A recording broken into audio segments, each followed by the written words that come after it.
we're shaking a little bit, and now we're not. Hi friends, welcome back. I think this is video number 5 that we're doing, guiding you through the project of our Thrummed mittens. We're using the Fleece Artist Kit. This one is the Superwash Merino, but if you're working with the Wonder Woolen, that's just fine too. Principles all apply the same. Your mitten just is going to be a little bit of a different gauge, a little bit of a different wool. So last week, I gave you instructions to completely ignore the instructions about the thumb. And if you went with the instructions of the thumb, that's totally fine. But if you followed along here, this is some continuity for it so that you're not left in the lurch. So what we did is we put a lifeline through our active stitches here. Rather than putting them on a stitch holder, as our pattern suggests, we put them on a lifeline. Then we knitted over those 11 stitches with a scrap yarn, this gray cotton piece that's in here. And then we knitted over that again with our body yarn. And put a lifeline through those stitches as well. And what I'm doing here is I want to show you the purpose of the lifeline and why it's so helpful in creating this mitten. And it's a better look and just really much easier to manage than casting on, especially backward loop cast on, which tends to be really tight. We're going to have like a seamless transition from the body of the mitten into the thumb. And this is just, I find, so much easier than going back and picking up stitches. So let's work together and we'll go from this to this, and I'll show you how that's done with the pickup here. So I've already done the first half of this here, and essentially the great thing about working on circulars is that you can use this one needle to pick up all the stitches to work in the round here. So just like we were magic looping, if you decide to magic loop with the body of the mitten, we can magic loop the thumb. If you're working on DPNs, again, this also works just fine. You're just going to have to pick up with 4 needles rather than one circular needle. But what I've got is the stitches I've already picked up here. I picked up the right leg of each V that was picked up by the lifeline. So I've basically just followed the path of the lifeline through. And I'm going to do that again on this side just to show you what I mean. So you can do this with the circular or with the DPNs, but the DPNs are going to need you to switch needles part way so that you have some flexibility. So I am to be picking up 11 stitches on either side so that my stitch count is correct. So I've got 4, 5. I'm trying my best not to pick up the lifeline itself or the plies of it. 6, 7, 8, 9, 10, 11. Okay. There we go. And sometimes you want to use like smaller needles just to pick this up if you need to, but the size that you're knitting with should be just fine, but it may be a little bit tight. Just be aware of that. It's not you, it's the mitten. Okay, so now I've picked up all my stitches. I should have 22 in total. And now we can start our afterthought thumb. So the first step we're going to do in this, first of all, is we're going to remove our lifeline, which I have done. It is this light blue embroidery floss here. Be extremely careful. Do this with good lighting and with your glasses on, just to snip it in half if you left it all in one piece like I did. And provided that you haven't lifelined through the plies of your yarn, it should come out pretty smoothly. So if you pull from the other direction, oh, look at that. There we go. So there's my scrap yarn, or my lifeline yarn that came out very nicely. And then the other side I will pull out as well. Ta-da! There we go. So instead of a stitch holder, which I find really cumbersome, the scrap yarn is just so much easier to hold those stitches, that embroidery floss. Okay, next problem is I have this weird yarn here, this waste yarn here. What am I going to do with that? Again, with very good light and a sober mind, really small, tight scissors and some attention. Make sure you've got everything you need. And what we're going to do essentially is we're going to make little snips here, because we're going to take this out so that it leaves us with our live stitches to start our thumb. So I go every couple stitches, make sure I've only got my waste yarn there. You guys seeing this okay? I sure hope so. Here we go. Have I ever cut one of my live stitches? No, not yet. Don't jinx me. Okay. So now that I've got that, I'm going to just use a little crochet hook just to pop out the edges. Crochet hook or a tapestry needle is nice for this, just to kind of pull out what you don't need. So you don't have to snip every stitch, but every second one or third one I find is helpful. And we're just going to take that out. We don't need that waste yarn anymore. Just going to pop it right out here.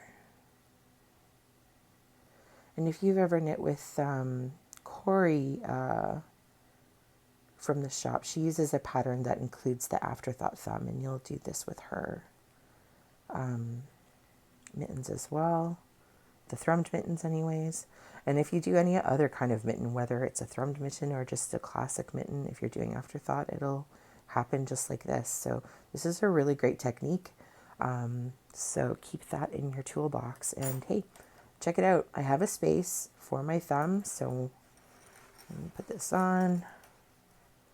My thumb will go in there, but I'm going to knit my thumb. There's some roving peeking out there around this space, and it's going to close up really nicely, and it'll make a really nice thumb, just like this one. So let's go ahead and start. Does it matter what side you start knitting on? In a word, no. In 2 words, heck no, it really doesn't.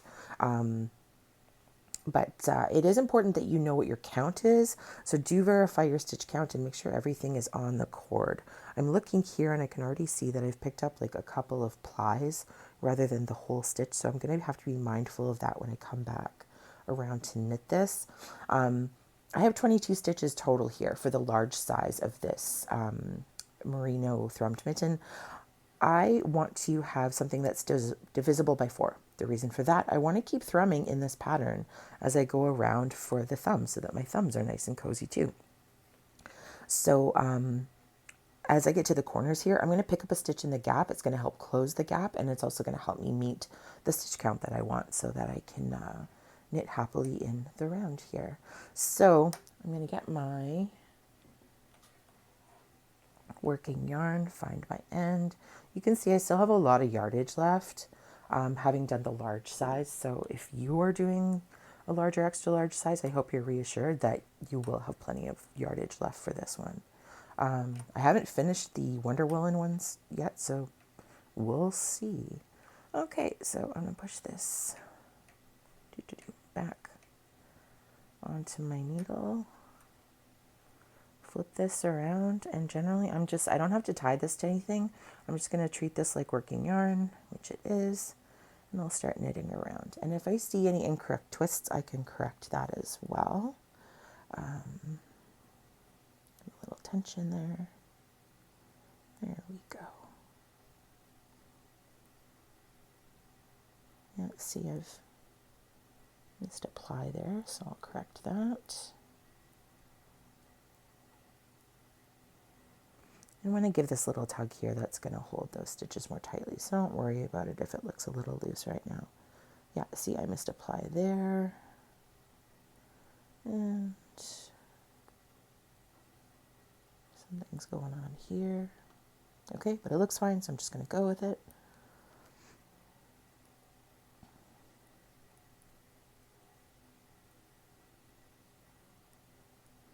Okay, and I know I need to get dropped ply there, so there, now I've got it.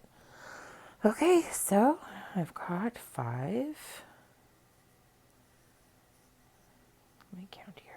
5, 11. Great. I have come to one of my corner gaps here, and this is where you can pick up a stitch here. I am lazy and I like hacks, so I'm going to use my crochet hook just to find a great space that's secure and in the right place to pick up a stitch in the gap so I can close up this corner. Now I want to pick up more than one piece here, so I've got 2, one piece of yarn coming through like 2 loops of stitch, and that's just for strength. Did I mention this was easy? It's giving me a hard time right now. Okay, here we go. All right, there it is. There's that stitch. So that brings me up to 12 on this side. go. Don't want that twisted. So yeah, so I'm confident that that's going to hold nicely, and it's going to close the gap in the corner of the thumb gusset there. Turn things around, do my magical loop.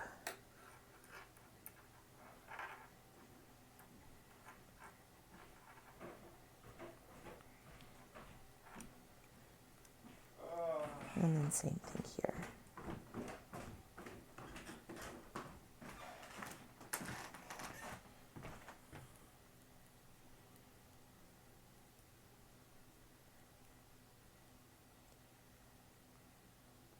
Again, I should have 11 stitches when I'm done, and then I'll pick up number 12 to pick up in the gap. So let's count 5, 10, 11, yes. And I'll use my crochet hook again to pick up a stitch in the gap. Pick a good spot here. There, okay, I like that. All right, here it is.